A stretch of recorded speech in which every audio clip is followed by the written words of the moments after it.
The next logical gate is called the AND gate.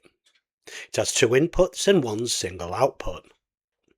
When the input A is 0 and input B is 0, then the output is 0. When the input A is 1 and input B is 0, the output is also 1.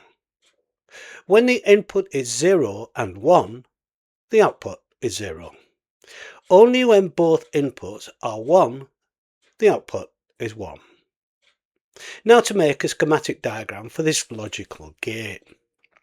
Since we have two inputs, we must include two transistors and an LED to indicate the output, two switches to control the input to both transistors, the battery and three protection resistors. When the battery is connected, current flows through R1 and to SW1. Since the switch is off, the transistor is off or non-conductive.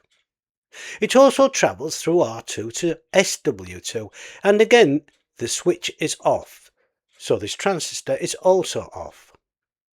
The current continues through R3, but since both transistors are off or set to 0, the LED does not light since a complete electrical circuit cannot be made. So when both inputs are 0, the output is also 0. Let's reset the circuit, and this time closing SW2. As before, the current travels through R1 to TR1, but since the switch is open, TR1 is not made conductive. The current continues through R2 to SW2 and turns TR2 in a conductive state, allowing current to pass through the transistor from the collector to the emitter.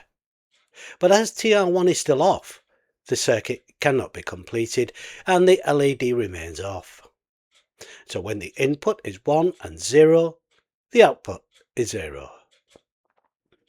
Now we shall close SW1. The current flows through R1 and the switch turning TR1 on. Now current can flow between the collector and emitter of this transistor. It also travels through R2, but since SW2 is off, the transistor is not conductive, so a circuit cannot be made, and again the LED remains off.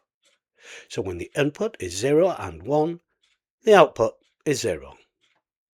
Finally, when both switches are closed, current can flow through R1 to TR1, turning TR1 on.